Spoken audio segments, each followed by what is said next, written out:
Hi, Jeff. Hey, Meesha. Welcome to yet another episode of the North Atlanta Real Estate Podcast with Meesha Rawal. And Jeff Ahi. And talking about micro markets, let's discuss the city of Johns Creek. Oh, that's a great idea. It's got a lot of in the news lately, right? So, Yes, for all the right reasons. I think it was number one in U.S. News and World Report's cities to live in the United States, of all things. Yeah, I know. I mean, the rankings are a good indicator of, how desirable a neighborhood is. But we live in the area and we can vouch for Johns Creek being vibrant, diverse, exciting, and so much new development coming along. Yeah, super safe. Yeah, what's that new development that's they're building right there off of McGinnis Ferry? Medley. Medley, yeah. Yeah, and Medley is this mixed-use 43-acre area similar to Avalon, which is in Alpharetta, and then we have Halcyon, which is in Cumming Forsyth. So I think Johns Creek was like, we need one to call our own, and they came up with Medley, which is very interesting because there's this huge building for Boston Scientific that came up before Medley. And I think one of the reasons was that Johns Creek got the bio-ready status. It was the first city in Georgia to get the bio-ready status. And what that means is it's a way for a city to signal to the life sciences industry that it has the infrastructure, land use policies, and business-friendly environment needed for growth. And I think, a Boston Scientific kind of caught on to it. Yeah, because actually, Johns Creek, the history of, I hope I have this right because I didn't look it up again, but I think it was just, I guess, a new city in December of 2012, I think it was. So it's not a super old city. Like Alpharetta's been around since 1850, just dirt roads. But so Johns Creek is a new city. And it was carved out of parts of Alpharetta, Duluth, and Suwanee. Yeah, they were just right. It was unincorporated Fulton County at the time, and exactly correct. And they just sort of incorporated this into a new city. Yeah, and they've left all other cities behind. Johns Creek High School is a fantastic school to go to. The safety here, the cultural impact that different cultures have had in Johns Creek is very noticeable. Yeah, so no, it has a lot going for it. How about this? Why don't we do a quick by the numbers to give some people some context of how the sales and what the market looks like there. And then I think we have some personal stories we'll share, right? Yes, and so the most expensive house in Johns Creek right now, as of this recording, is 170 Autry Trail. This is a $4 million estate. Wow, must be a nice house.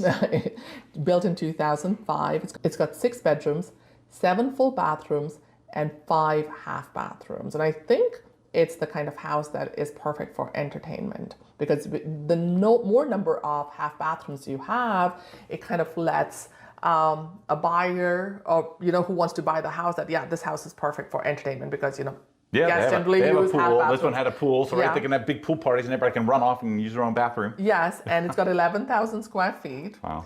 So not small, and it's got 2.7 acres. Nice. And the price per square foot of this gigantic house is $364. So for a lot of people listening to us, maybe in other parts of the country, they're going to think that's a deal, right? 'Cause that's pretty reasonable from a per square foot standpoint. Absolutely. It's expensive by Georgia standards, but by California or New York City standards, maybe we're still affordable.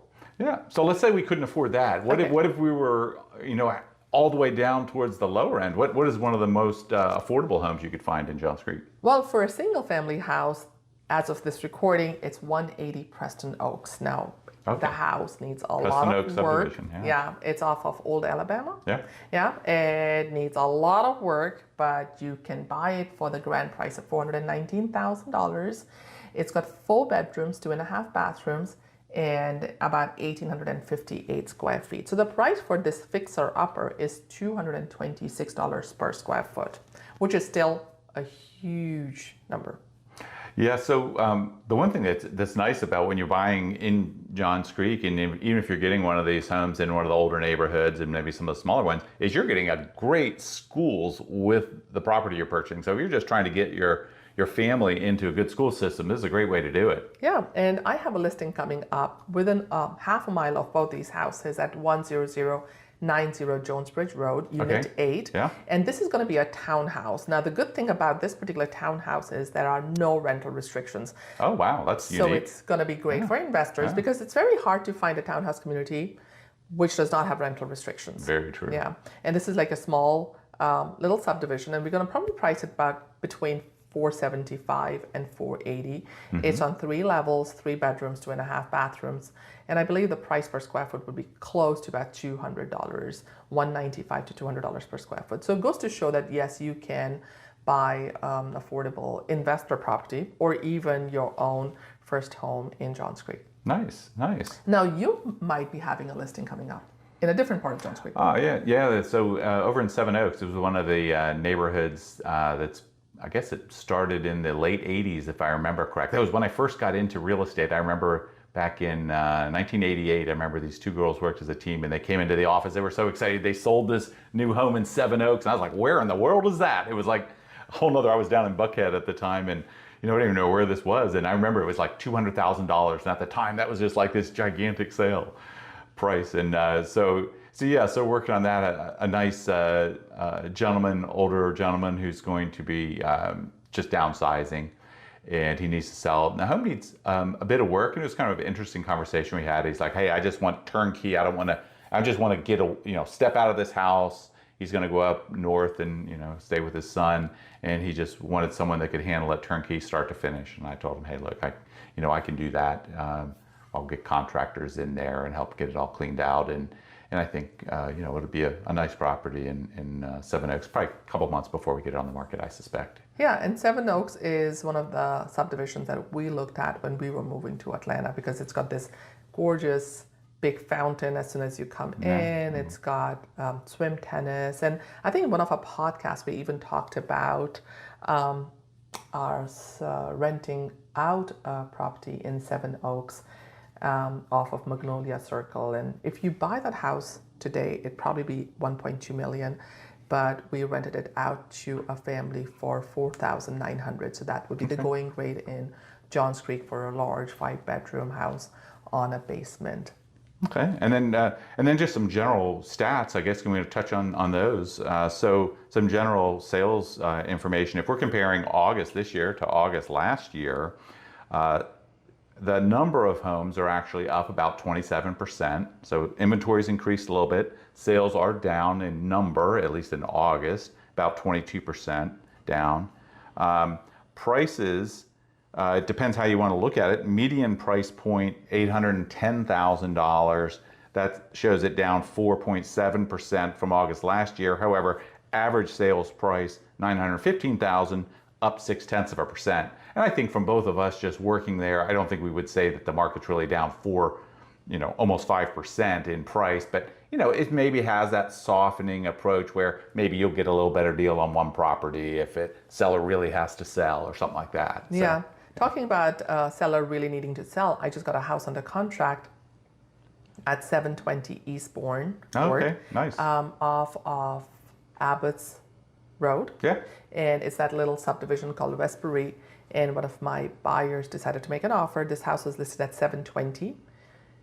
We got into a multiple offer situation.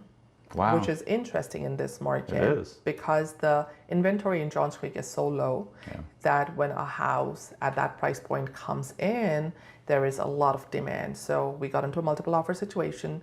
We did manage to secure the property for my buyers, but it was a very tricky situation because the house was being sold as is.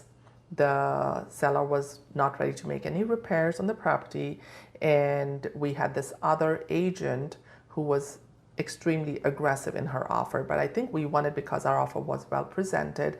It was very clean, and we decided to work with the seller and the selling agent. So it goes to show that even in this slowing down market, there are still houses which will get multiple offers, and you just have to make sure that your buyers understand that a clean when presented offer will definitely speak volumes. Yeah, and in fairness, this is a great, I'll give you a little plug, because your client was very lucky they were working with you, because you actually were contacted by that agent before it even came on the market. And so it's kind of your ties in the community and your activity that kind of created this opportunity for your buyer. And that's just one of the reasons why sometimes it can be smart to find an agent that really specializes in the area you're trying to work and live in, because without that, they would have missed this property altogether. Yes, personal connection, and we that agent and me, we've had a couple of smooth transactions in the past, so that definitely helped. And